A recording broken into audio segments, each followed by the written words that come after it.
What's up guys? Okay, welcome back to the channel for another video here. Today we're going to be working on the 240SX. I have a project here to work on for the exhaust. So today I'm going to be working on building a fender dump. It's hard to point on camera. If you've ever tried to point at something on camera, it's actually very not intuitive at all. So I have the exhaust set up to route down here and actually dump underneath the car right here, and I want to actually just build an extension off of my dump valve that will come out of the car and kind of just dump the exhaust out here. So I want that aggressive look of a big 4-inch pipe sticking out right there.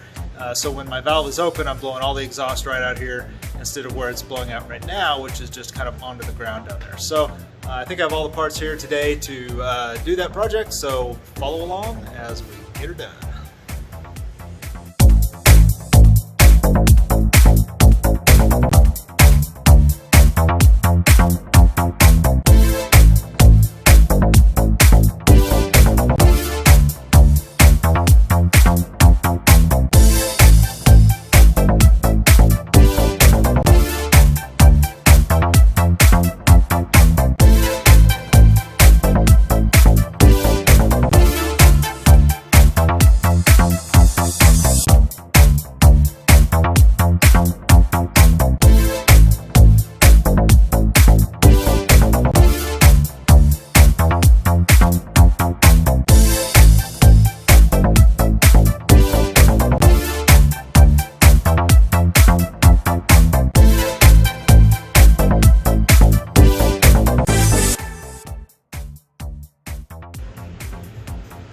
Okay, so now we can get a better look at what I'm talking about here and what we're working on.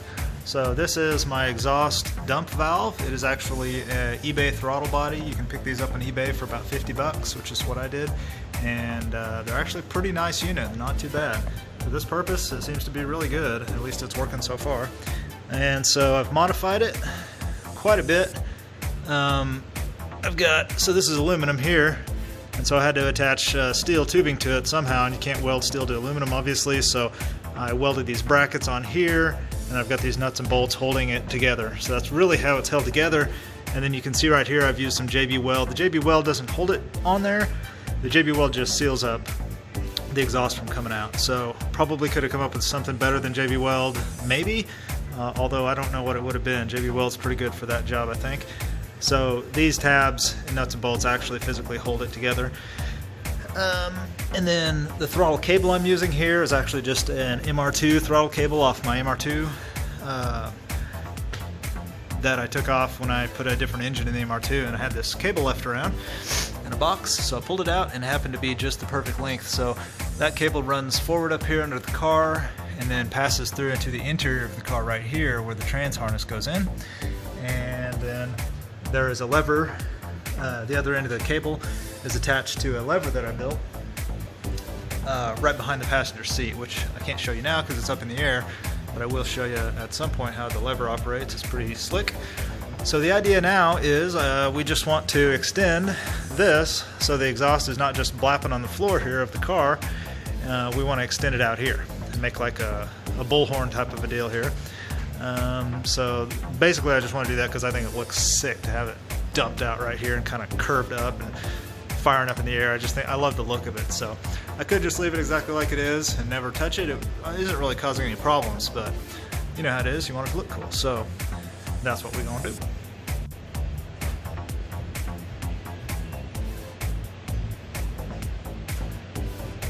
Okay, so the issue is, again, how do you weld steel exhaust tubing to an aluminum throttle body? Well, I could have just bought some aluminum 4-inch tubing and did an aluminum dump right here, but aluminum 4-inch bends are surprisingly expensive, so I didn't want to go that route. So I just picked this up off eBay, which is an aluminum V-band, 1/2 of an aluminum V-band set. So I'm going to weld this aluminum V-band to this aluminum throttle body. And then on the other side of that, I can use a regular old steel V-band on this half and steel piping out here. So there'll be a clamp holding the two V-band sections together, and it will be steel from here out to here. And I happen to have 4-inch steel left over from the exhaust, so it didn't cost me anything to do it that way. It just cost me the 20 bucks shipped for this little V-band aluminum adapter, so that is the plan. But I do have to shorten this. I gotta cut this guy back because we're getting a little too close to the floorboard up here, right up in here. And also, this thing needs some downward angle, so I'm probably gonna cut a slant on the throttle body so that this flange actually angles down and do kind of a cheater bend, and then build the exhaust out from there.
Anybody else hate V-bands as bad as me? I love them, but I hate them. Always having trouble.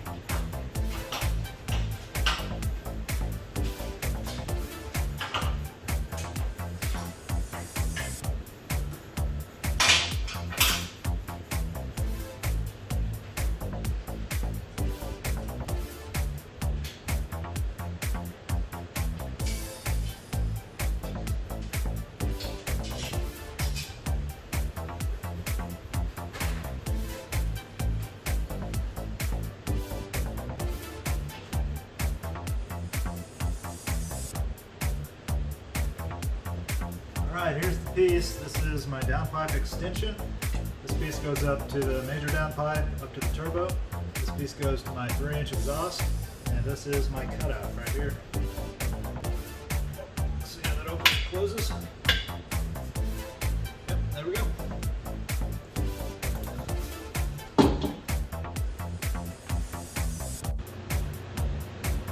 Okay guys, so the situation I've got going on here is I've got to figure out how much pipe I can realistically fit below the rocker panel here, below that pinch weld, before the pipe itself is going to become a real problem dragging on the ground. So here's a 4-inch pipe scrap I got laying around, and if I put it back here, you can see that even at its highest point, right there touching the pinch weld, it's going to hang down pretty low. But I need to know how low. This the lift here is not accurate as to where the ground will be. So I'm going to lower the car down and get a measurement from the pinch weld to the actual ground with the suspension down at ride height, so we can get a measurement and know how much space we really have to work with. Okay, so here we are with the car back down on the ground at ride height. So let's take a look at what we got here for actual ground clearance. If I use a level here to come out onto the ruler approximately level, it's hard for me to see the level and hold it at the same time. Let's see if I can do everything at once here. Okay, that's pretty close to level, and I'm seeing just under 8 inches. In fact, I'm going to call it 7.5 inches. Right about there. So I've got about 7.5 inches from the pinch weld to the ground. And of course we're working with 4-inch pipe and trying to keep it tucked up as tight as we can without rubbing on the pinch weld. Need a little bit of a gap there. So it's looking like we've got about that much ground clearance right there. Kind of want to measure that and see how much that is. Hang on. Okay, so with that up there, how much room have we really got? Let's It's looking to me like we've got approximately 3.5 inches, depending on where I hold my head, but yeah, 3.5 is about right. So with that tucked all the way up, we've got about 3.5 inches of ground clearance. It's actually not bad, I don't think.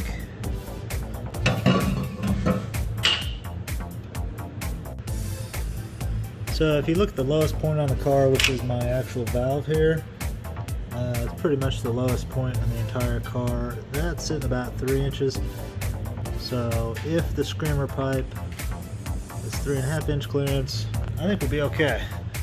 That's good news. I was thinking I might have to drop it down to a 3-inch pipe or dual 3-inch or do something creative, but I think I could just run a 4-inch pipe out of there and be okay. Okay, so I got her all jigged up here on the table, got it clamped down pretty sturdy, got my Sawzall. I'm going to attempt to make a cut across this line here, and once that's cut, I'll be able to weld this V-band on that angle, kind of in line like that. That's the idea, that's what I'm trying to end up with here. So here we go. Time for some hearing protection.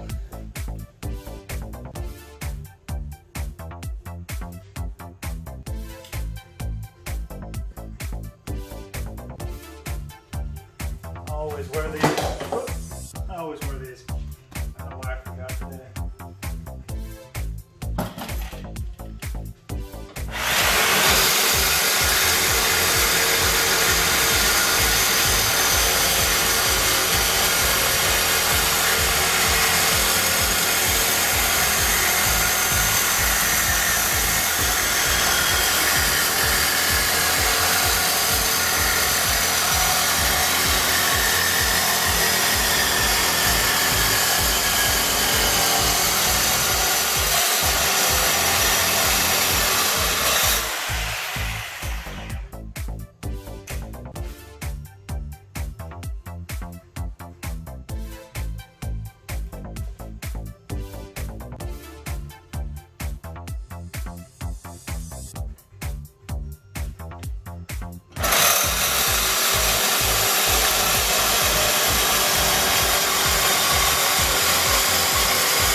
Okay, that cut came out good.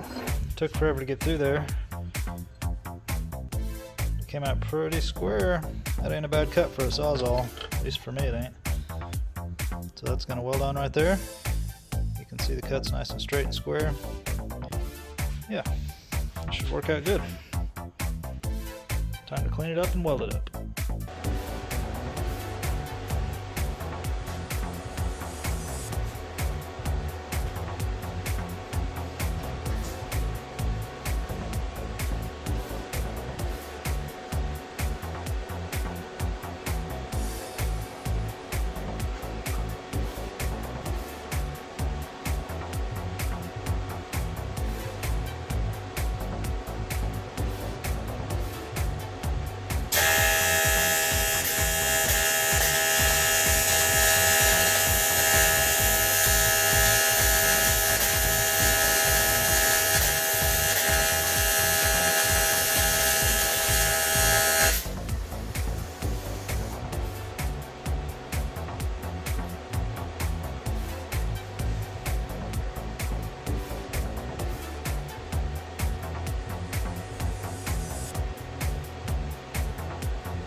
worked out pretty good, so I've got it all welded on there now. So the next step is going to be take the steel V-band, put it right there, and I've got this 4-inch with a little bit of a bend on the end, a partial bend. It's going to more or less go right here. Something about like that. And then I'll trim this back to somewhere around right here. And then in theory, starting right here, we'll do a bend. It goes up and probably cuts off at like a 45, something like that. But yeah, so far so good. Here's where we are.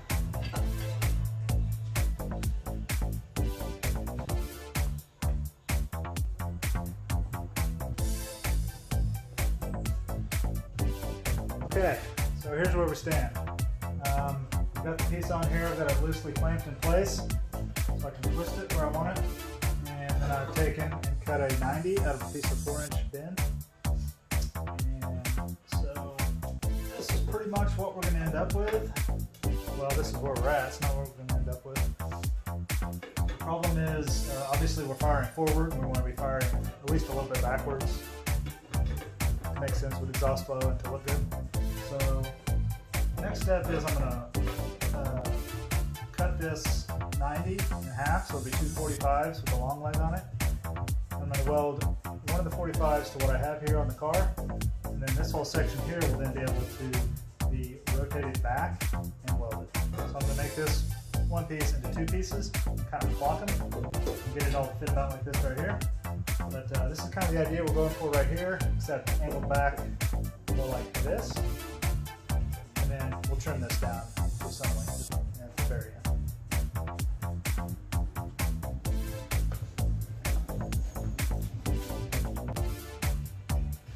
Alright, so here it is all tacked up. Big old sewer pipe snaking its way out of there. Plenty of clearance between the body, plenty between the pinch weld and the pipe. Got a good angle on the pipe here. Looks ridiculous. Obviously it's got to be trimmed down. Alright, now let's get her down on the ground and see how she looks. Okay, so that's how it looks. Obviously it looks pretty ridiculous being that long, but I think it's going to be cool. Figure out where to trim it at. Not really sure. Obviously the door's got to be able to open, so a lot of this has to come off. Let's see what the door acts like when I try to open it. Yeah, just like you'd think. Hits right there. So she's got to be trimmed down to at least right here, which means pretty much all the straight's going to come off. We're just going to have the bend, so it'll be coming off probably right about there. So that'll be cool. Look a lot different once all that straight is off of there. But yeah, pretty gnarly. I think it's gonna be okay. I don't know. I got my doubts here. Looks a little ridiculous, but then again, sometimes you gotta do stuff like that when you're trying to make 800 horsepower or more. Still want to make things look cool though, so we'll see how it looks. In the end, it's almost definitely going to be painted black like everything else in the engine bay too, which is going to make it kind of just blend in and disappear down there a little bit anyway. So yeah, very cool.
Alright, so I finally got the dump pipe all welded up and finished, and now it's time to give it a paint job here. I'll show you what I like to use for this kind of stuff.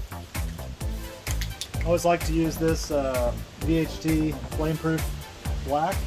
Gotta make sure you get the higher temperature one, but this stuff actually works really good for these kind of projects. It's not perfect, it really doesn't last forever, but it's the best lasting stuff I've found so far for anything high heat. So I'm going to give it a paint job.